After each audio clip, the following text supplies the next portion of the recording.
इस वीडियो को शुरू करने से पहले मैं आप सभी को बहुत बहुत धन्यवाद देना चाहता हूं कि आपने इससे पहले इस चैनल में बने लॉजिक गेट्स का जो बेसिक वीडियो है उसे काफ़ी सफल बनाया। तो उसके लिए आप सभी को तहे दिल से बहुत बहुत शुक्रिया। आज के इस वीडियो में हमारा जो टॉपिक है उसका कारण भी वही वीडियो है, क्योंकि उस वीडियो में बहुत सारे ऐसे स्टूडेंट्स स्टैंडर्ड 12th के बहुत सारे स्टूडेंट ने ये पूछा है कि लॉजिक गेट का आखिर काम क्या है। लॉजिक गेट ऐसे काम करता है, ठीक है, जिसमें कि हमने पिछले उस वीडियो में बात किया था। लॉजिक गेट वैसे काम करता है, ये तो ठीक है, लेकिन आखिर हम लॉजिक गेट को यूज़ कहाँ पर करते हैं। देखिए, अगर आप बीएससी के स्टूडेंट हैं और आप इस वीडियो को देख रहे हैं तो आपको डेफिनेटली पता है लॉजिक गेट का काम क्या है। आपने बहुत सारे सर्किट्स भी बनाया होगा लॉजिक गेट से बना हुआ डिजिटल सर्किट। सो मुझे नहीं लगता ये आपके लिए हेल्पफुल होगा। लेकिन अगर आप स्टैंडर्ड 12th के स्टूडेंट हैं और जस्ट आपने लॉजिक गेट्स पढ़ा है कि लॉजिक गेट का काम क्या है, एग्जैक्टली वो क्या काम कर मतलब उसका काम कैसा होता है, तो फिर आपको ये भी थोड़ा बहुत पता होना चाहिए कि लॉजिक गेट आखिर हम यूज़ कहाँ पर करते हैं। तो हम बहुत ही सिंपल एग्जांपल्स से देखेंगे कि कहाँ पर लॉजिक गेट यूज़ हो सकता है, और वहाँ से आगे आप अपने आप समझ जाएंगे कि कॉम्प्लिकेटेड सर्किट्स में भी लॉजिक गेट यूज़ हो सकता है। तो हम बहुत ही सिंपल सिचुएशन लेंगे, बहुत ज़्यादा टेक्निकल चीज़ों पे हम बात नहीं करेंगे, जैसे कि कर्न ऑफ मैप वगैरह हो गया, तो इसका ज़रूरत नहीं है क्योंकि टॉपिक ही अलग है कि लॉजिक गेट को हम क्यों यूज़ करते हैं। बहुत ही सिंपल तरीके से हम इसे समझने का कोशिश करेंगे। चलिए, मान लेते हैं कि हमें एक ऐसा सर्किट बनाना है। चलिए, एक ऐसा यूनिट हम बनाएंगे, उस यूनिट में 3 बटन्स होंगे।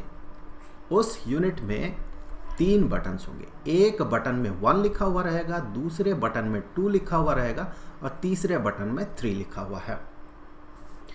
अब यहां से 2 आउटपुट लाइन निकलेंगे, 2, और डेफिनेटली पावर सोर्स के लिए या सोर्स वोल्टेज के लिए एक इनपुट लाइन तो चाहिए ही होगा। यहाँ से सोर्स जो है ये अंदर आएगा, दैट मीन यहाँ वोल्टेज प्रोवाइड किया जाएगा। तो सोर्स है, वोल्टेज का सोर्स है ये। अगर आप 1 दबाते हैं तो यहाँ जो आउटपुट लाइन है, चलिए आउटपुट लाइन को नाम दे देते हैं Y1 और Y2। ये जो आउटपुट लाइन है, यहाँ पर सिग्नल कुछ ऐसा होगा कि वो रिप्रेजेंट करेगा डिजिटल नंबर्स को। जैसे कि हमें पता है कि 1 जो है 1 डेसिमल 1, इसे बाइनरी में 1 से ही रिप्रेजेंट किया जाता है। 2 को बाइनरी में 1 0 से रिप्रेजेंट किया जाता है। यहाँ पर मैं लिख दूँ ये डेसिमल नंबर्स हैं और ये बाइनरी इक्विवेलेंट बाइनरी नंबर्स हैं। और यहाँ पर हमें पता है कि 3 को रिप्रेजेंट किया जाता है 1 1 से। तो अगर आप इस बटन को क्लिक करते हैं तो होना ये चाहिए कि आउटपुट में 1 आना चाहिए। चलिए, बाकी 2 आउटपुट में 2 डिजिट्स हैं, तो यहाँ पर भी मैं 2 डिजिट्स कर देता हूँ। सो जो 1 था उसे मैं 0 1 लिख सकता हूँ।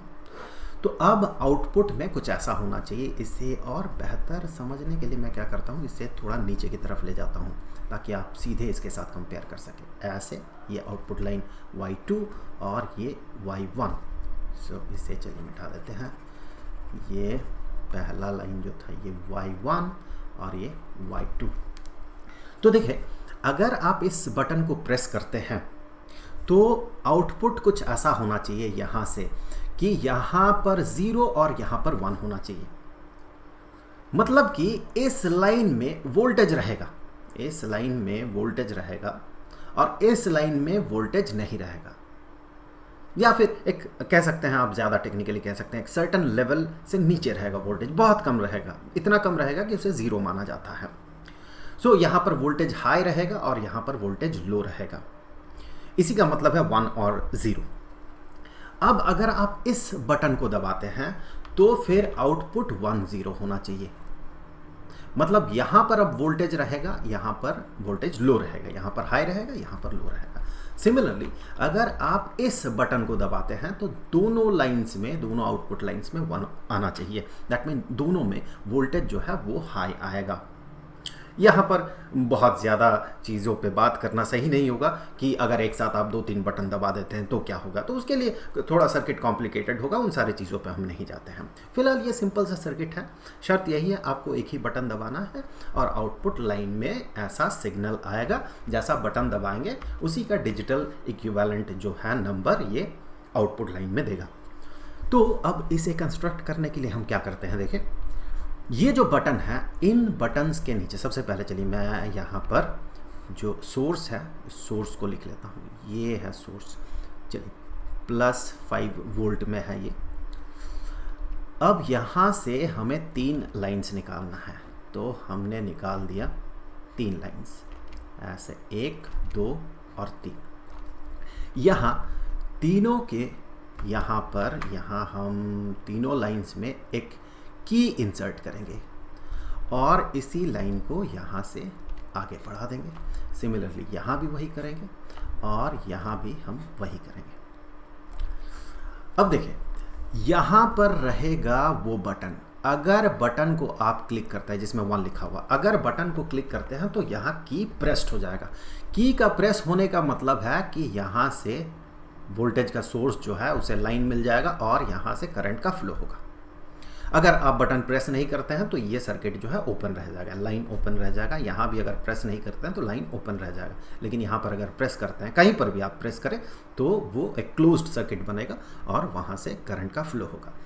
तो जैसे कि हमने बात किया, यहाँ पर रहेगा वो बटन 1, यहाँ पर रहेगा वो बटन 2 और यहाँ पर रहेगा बटन 3। मतलब यही बना, इस बटन को दबाएंगे तो यहाँ से करंट का फ्लो होगा, इस बटन को दबाएंगे तो यहाँ से करंट का फ्लो होगा, इस बटन को दबाएंगे तो यहाँ से करंट का फ्लो होगा। जो करंट का फ्लो है उसी को हम कहेंगे वहाँ पर सिग्नल होगा।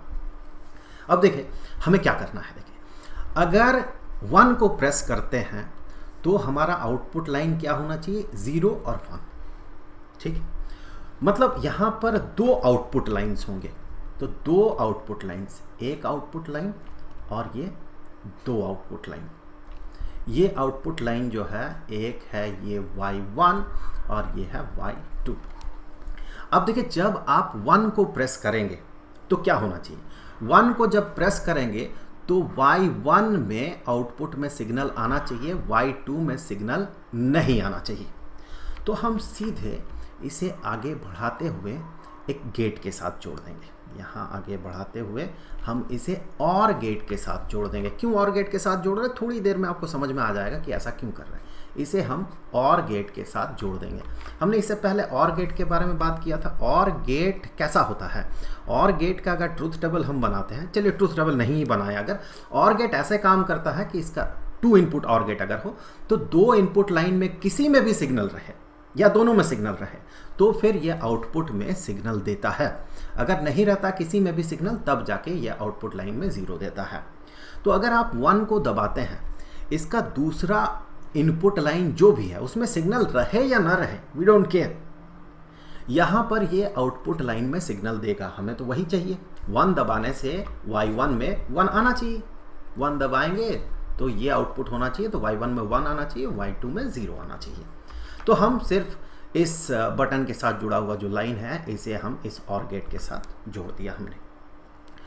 2 दबाएंगे तो क्या होगा, 2 दबाने से आप यहाँ देखिए, 2 दबाने से आउटपुट होना चाहिए 1, यहाँ 0, ठीक है।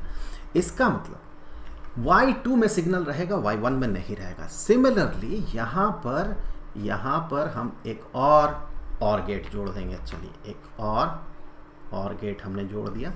अब इसका जो आउटपुट लाइन है उसे इसके इनपुट लाइन में भेज देंगे हम, कुछ ऐसे। यहाँ पर अगर 2 से सिग्नल पार होता है, डेफिनेटली ये भी और गेट है तो इसका दूसरा इनपुट लाइन में कुछ भी रहे ये यहाँ पर आउटपुट दे देगा। और शर्त हमने पहले ये रखा था सर्किट को सिंपल रखने के लिए कि आप एक ही बटन दबा सकते हैं। तो 2 को जब दबाएंगे तो डेफिनेटली ये प्रेस्ड नहीं रहेगा, ये भी नहीं रहेगा, तो डेफिनेटली 2 से सिर्फ एक ही लाइन निकल के अगर और गेट में आएगा तो ये जल ही नहीं सकता है, या फिर ये ऑन नहीं, एक्टिवेट नहीं हो सकता है। अब बारी है 3 की। जब आप 3 को प्रेस करेंगे तो ये 1 और 1 आना चाहिए, दोनों में सिग्नल आना चाहिए। तो आप सिंपली यहाँ से इसको जोड़ दें और यहाँ से लाइन को पार करते हुए ऐसे आप इसके साथ भी जोड़ दें। तो देखिए जैसे ही आप 3 को प्रेस करेंगे तो सिग्नल यहाँ पर रहेगा और वही सिग्नल यहाँ पर भी पहुँच जाएगा, दोनों में सिग्नल पहुँचेगा। और दोनों और गेट है तो डेफिनेटली किसी एक में भी, जैसे कि इसका सिर्फ एक इनपुट लाइन में भी अगर सिग्नल रहे, दूसरे में ना रहे तो भी ये आउटपुट में सिग्नल देगा। उसी तरह से 3 को जब दबाएंगे तो यहाँ पर सिग्नल आएगा, यहाँ पर नहीं रहेगा, यहाँ पर सिग्नल रहेगा, यहाँ पर नहीं रहेगा। चूँकि इसके 2 इनपुट लाइंस में से एक में सिग्नल है तो ये यहाँ पर सिग्नल देगा। सिमिलरली ये चीज़ यहाँ भी होगा तो यहाँ पर सिग्नल मिलेगा। हमारा काम बन चुका है। एक बार और टेस्ट कर लेते हैं। 3 के लिए तो हमने टेस्ट कर लिया, 2 के लिए देखते हैं। 2 को दबाया तो सिग्नल यहाँ पर पहुँचा। ऑब्वियसली ये दबा हुआ नहीं रहेगा, 1 भी दबा हुआ नहीं रहेगा, तो यहाँ सिग्नल नहीं होगा, यहाँ सिग्नल नहीं होगा, डेफिनेटली यहाँ भी सिग्नल नहीं होगा। दैट मीन यहाँ से एक इनपुट लाइन में सिग्नल है तो ये आउटपुट लाइन में सिग्नल देगा। ऐसा ही होता है और गेट। अगर आपको डिटेल्स में देखना है कि कौन सा गेट का किस इनपुट के लिए कैसा आउटपुट होता है और उसके पीछे का ट्रिक भी याद रखने के लिए ट्रिक भी आप जानना चाहते हैं तो आप उस वीडियो को देख सकते हैं जिस वीडियो में हमने लॉजिक गेट्स के बेसिक्स के बारे में बात किया। आप यूट्यूब के सर्च बार में जाके लिखे लॉजिक गेट्स एडू पॉइंट, आपको वो वीडियो दिख जाएगा। तो हमने ये काम कर लिया, मतलब कि लॉजिक गेट को यूज़ करते हुए यहाँ पर क्या करते हैं हम, उससे पहले यहाँ से एक लगा देते हैं हम एलईडी। आप जैसा बटन दबाएंगे उस हिसाब से एलईडी ग्लो करेगा, लिटिल बिट इंटरेस्टिंग बनाने के लिए। और सीधे इसे हमने ग्राउंड कर दिया। सो ये एक क्लोज्ड सर्किट जैसा बन गया। यहाँ एक वोल्टेज सोर्स है 5 वोल्ट का और ये ऑब्वियसली 0 वोल्ट होगा, ग्राउंड कर दिया हमने। तो जैसा आपका इनपुट होगा दैट मीन आप जो बटन दबाएंगे उसका इक्विवेलेंट आउटपुट में आपको यहाँ पर एलईडी ग्लो करेगा। तो इस तरह से यहाँ पर देखिए एक सर्किट हमने बना लिया। ये एक ऐसा सर्किट है जो कि हमने शुरू में ही बात किया था कि एक बटन प्रेस करने से उसका जो इक्विवेलेंट बाइनरी नंबर है उसे ये आउटपुट लाइन में देगा। वैसे कैलकुलेटर होता कैसा है, कैलकुलेटर में हम एक बटन दबाते हैं और उसका इक्विवेलेंट डिजिटल नंबर जनरेट होता है और वो कैलकुलेटर आगे यूज़ करता है। बहुत हद तक ऐसा ही है। इसी को अगर आप थोड़ा कॉम्प्लिकेटेड कर दे, बड़ा कर दे, 16-20 ऐसे बटन्स हो तो जाके ये कैलकुलेटर जैसा बनेगा। हमें चीज़ों को सिंपल रखना था, इसीलिए एक बहुत ही छोटा सा एक हमने एग्जाम्पल लिया। हमें सिर्फ और सिर्फ यही समझना है कि लॉजिक गेट आखिर यूज़ कहाँ पर होता है। अब जब कैलकुलेटर में नंबर इंसर्ट होता है तो कैलकुलेटर क्यों इंसर्ट करते हैं हम लोग नंबर? बहुत सारे फंक्शनिंग है कैलकुलेटर में, जैसे कि जोड़ना हो गया, जैसे घटाना हो गया, मल्टीप्लिकेशन है, डिवीजन है, इस तरह से बहुत सारे फंक्शंस हैं। हम इनमें से सिंपलेस्ट फंक्शन को कंसीडर करते हैं, ऐड करना। वो भी पूरी तरह से नहीं, सिर्फ 2 डिजिट्स को ऐड करना। क्या हम लॉजिक गेट को यूज़ करते हुए 2 डिजिट्स को ऐड कर सकते हैं? चलिए देखते हैं। एक सिंपल सिचुएशन, सिर्फ हम 2 डिजिट्स को कंसीडर करते हुए, उसे यूज़ करते हुए हम 2 डिजिट्स को जोड़ेंगे। तो 2 डिजिट्स को जोड़ना, पॉसिबल केसेस क्या क्या हो सकता है? चलिए 2 डिजिट 1 और डिजिट 2। पॉसिबल केसेस क्या क्या है? पॉसिबल केस एक है कि 0 है डिजिट 1 में, 0 है डिजिट 2 में। हमें इसे और इसे जोड़ना है, डिजिट 1 डिजिट 2 को। तो जब आप जोड़ेंगे 0 और 0 जोड़ने से होता है 0। एक और पॉसिबल केस है कि डिजिट 1 में 0 है लेकिन डिजिट 2 में 1 है। तो जब इन दोनों को आप जोड़ेंगे तो ये बनता है 1। उसी तरह से एक और पॉसिबल केस है कि 1 और 1 जोड़ेंगे तो ये बनेगा 2। बाइनरी में 2 को हम 1 0 से रिप्रेजेंट करते हैं।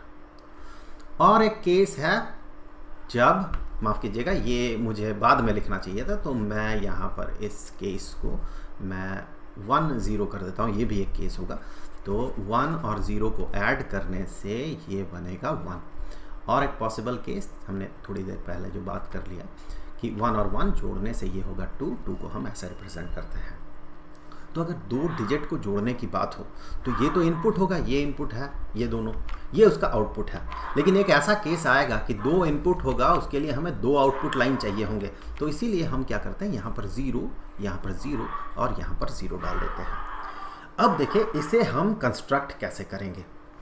इसे कंस्ट्रक्ट करने के लिए हम क्या करते हैं, चलिए इसका एक इक्विवेलेंट एक ड्राइंग बना लेते हैं। चलिए मान लेते हैं ये वो यूनिट है जो कि जोड़ने का काम करेगा। यहाँ पर हमारे पास 2 इनपुट लाइंस और 2 आउटपुट लाइंस हैं। तो जब दोनों इनपुट लाइंस में 0 और 0 रहेगा तो आउटपुट में 0 और 0 होगा। सिमिलरली सिमिलरली अगर इसी सर्किट में, सर्किट वही है, सर्किट या यूनिट वही है, लेकिन अगर हम यहाँ पर इनपुट को चेंज कर देते हैं, यहाँ पर 0 और यहाँ पर 1 कर देते हैं, तो आउटपुट में 0 और 1 होना चाहिए। सिमिलरली वहीं पर अगर हमारा इनपुट सिग्नल कुछ ऐसा हो कि यहाँ पर 1 यहाँ पर 0 हो, तो आउटपुट में हमें मिलना चाहिए फिर से 0 1। और चौथा केस जो है वही यूनिट है, उसी यूनिट में अगर इनपुट में 1 1 हो तो आउटपुट में 1 0 होना चाहिए। इसे हमें किसी तरह से कंस्ट्रक्ट करना होगा, ये जो है इसे कंस्ट्रक्ट करना होगा। तो दो आउटपुट लाइंस हैं, मैं नाम दे दूँ, चलिए ये y1 हो गया, y1 को यहाँ लिख देता हूँ, y1 है और ये y2 है। सिमिलरली ये भी y1 है, y2 है, सेम यूनिट है। हम क्या करते हैं, इसे वर्चुअली दो पार्ट्स में तोड़ लेते हैं। हम मान रहे हैं दो पार्ट से बना हुआ है। एक जो पार्ट है इसे नाम दे देते हैं 2 और ये जो यूनिट है इसे नाम देते हैं 1। सो 2 और 1 दो यूनिट से बना हुआ ये पूरा का पूरा यूनिट जो कि जोड़ने का काम कर रहा है। वैसे जोड़ते हुए जब आप जोड़ते हैं तो कैरी का भी जो फंडामेंटल्स है वो भी आता है, कैरी भी आता है। यहाँ पर हम कैरी को यूज़ नहीं कर रहे हैं, हम बहुत ही सिंपल 2 डिजिट्स को जोड़ रहे हैं, लेकिन जब बहुत सारे डिजिट्स होंगे उन्हें जोड़ना होगा तो कैरी वाला फंडामेंटल्स भी वहाँ पर आता है। इसे हम इस वीडियो में इंक्लूड नहीं करेंगे। वैसे जब कैरी वाला फंडामेंटल जुड़ जाता है तो इस तरह के एडर को, ये जो फंक्शन कर रहा है ये ऐड कर रहा है, इस तरह के एडर को फुल एडर कहा जाता है। ये सारी चीज़ें आप बीएससी में जाके पढ़ेंगे। तो सिंपल चीज़ों को सिंपल रख रहे हैं, हमें सिर्फ ये देखना है कि ऐसा अगर करना चाहे, हम 2 डिजिट्स को जोड़ना चाहे तो कैसे हम लॉजिक गेट्स को यूज़ कर सकते हैं। तो यहाँ पर 2 यूनिट 2 और यूनिट 1। यूनिट 1 y1 का आउटपुट देगा और यूनिट 2 y2 का आउटपुट देगा। यहाँ पर इसे जब मैं बना दूंगा तो बहुत सारे जो अति ज्ञानी लोग हैं वो कहेंगे कर्नौस मैप क्यों नहीं यूज़ किया वगैरह वगैरह। तो भाई मैं उन अति ज्ञानियों से कहना चाहता हूँ, मुझे सिर्फ ये बताना है कि वो स्टूडेंट जो क्लास 12 में है, जस्ट वो लॉजिक गेट पढ़ रहे हैं, जस्ट उसे पता है कि और गेट ऐसा काम करता है, एंड गेट ऐसा काम करता है, तो सिर्फ उनके लिए है ये वीडियो। तो यहाँ से आगे बढ़ते हैं और हम कोशिश करेंगे इस यूनिट को बनाने का। तो यूनिट 1 को हमें सबसे पहले बनाना है, यूनिट 1 को। तो यूनिट 1 कैसे बनेगा, देखें। यूनिट 1 कुछ ऐसे बनेगा कि उसके इनपुट में अगर 0 0 हो तो आउटपुट में 0 होना चाहिए। चलिए मैं एक बार यहाँ पर ड्रॉ कर देता हूँ। यूनिट 1 कैसा बनेगा, यूनिट 1, ये यूनिट 1 है। यूनिट 1 कुछ ऐसा बनेगा कि इसका 2 इनपुट लाइन, चलिए 2 इनपुट लाइन को हमने D1 और D2 नाम दिया था और इसका जो आउटपुट लाइन है इसे Y1 नाम दिया था। सो जब 0 और 0 रहेगा तो आउटपुट देखें 0 है, Y1 को कंसिडर करें सिर्फ। सिमिलरली 0 और 1 रहेगा जब इनपुट में, ये जो यूनिट 1 काम कर रहा है, कैसे काम कर रहा है, ये आउटपुट में 1 देगा। सो 0 और 1 में ये आउटपुट में 1 देगा। और उसी तरह से ये जो यूनिट है जब 1 और 0 रहेगा, 1 और 0, तो ये आउटपुट में देखें 1 देगा, 1। और जब 1 और 1 रहेगा तो ये आउटपुट में देखें 0 देगा, 0। आप ध्यान से देखें और आप याद करें, जब आपने लॉजिक गेट पढ़ा था तो आपने ये देखा था कि एक्सक्लूसिव ऑर गेट कैसे काम करता है। एक्सक्लूसिव ऑर गेट एक ऐसा ऑर गेट है जो एक्सक्लूसिवली, अगर 2 इनपुट लाइन में अगर एक्सक्लूसिवली अगर एक में सिग्नल रहे तब जाके वो एक्टिवेटेड होता है, तब जाके वो आउटपुट में सिग्नल देता है। यही एक्सक्लूसिव ऑर गेट का काम है। तो ये जो टेबल बना, ट्रुथ टेबल कहते हैं हम इसे, ये truth table exclusive or gate का है। मतलब कि ये जो यूनिट 1 वाला फंक्शन है ये हम एक्सक्लूसिव ऑर गेट यूज़ करके इसे हम बना सकते हैं। तो यूनिट 1 के लिए हम क्या करेंगे, ये जो 2 इनपुट लाइन्स है, 2 इनपुट लाइन्स है, इन दोनों इनपुट लाइन्स को हम सीधे पार कर देंगे एक एक्सक्लूसिव ऑर गेट से। सो ये ऑर गेट से पार हो गया, ये y1 हमें मिल गया और यहाँ पर ये था D1 और D2। अब देखिए ये जो यूनिट 2 है उसे हम कैसे बनाएंगे। यूनिट 2 के लिए भी अगर हम टेबल बनाते हैं, सो यूनिट 2 जो है इसके लिए 2 इनपुट, फिर से D1 D2, D1 D2, possible cases 0 0 है, 0 1 हो सकता है, 1 0 हो सकता है, 1 1 हो सकता है। अब पहला वाला को देखिए 0 0 जब इनपुट पे है, Y2 ये सेकेंड यूनिट बना रहे हम लोग, तो इसका जो आउटपुट है ये Y2 है। तो Y2 में 0 है, Y2 में 0 है। इस केस में देखिए 0 1 के केस में फिर से सेकेंड यूनिट जो आउटपुट दे रहा है वो 0 है, 0। थर्ड केस में देखिए 1 0 के केस में ये जो सेकेंड यूनिट है ये आउटपुट में 0 दे रहा है, 0 फिर से। और ये जो फोर्थ केस है इसमें जो सेकेंड यूनिट है आउटपुट में 1 दे रहा, आउटपुट में 1। ये किसका ट्रूथ टेबल है? ये एंड गेट का ट्रूथ टेबल है। आपने ज़रूर देखा होगा वो वीडियो। तो ये एंड गेट का ट्रूथ टेबल है। एंड गेट करता क्या है? एंड गेट में अगर दोनों में सिग्नल रहे, इनपुट 1 एंड इनपुट 2 दोनों में अगर सिग्नल रहे तब जाके आउटपुट में सिग्नल आता है। सो ये जो टेबल है, जैसे कि हमने बात की, इसे ट्रूथ टेबल कहा जाता है। ये ट्रूथ टेबल एंड गेट का ट्रूथ टेबल है। मतलब यूनिट 2 को हम एंड गेट से बना सकते हैं। सो दो इनपुट लाइंस D1 और D2, इसे आप सिंपली एंड गेट से पार कर दे तो जो आउटपुट मिलेगा वही आउटपुट होगा Y2। तो दोनों को एक साथ अगर आपको कंस्ट्रक्ट करना है तो सिंपली यहाँ से हम D1 को सेंड करेंगे, यहाँ से हम D2 को सेंड करेंगे,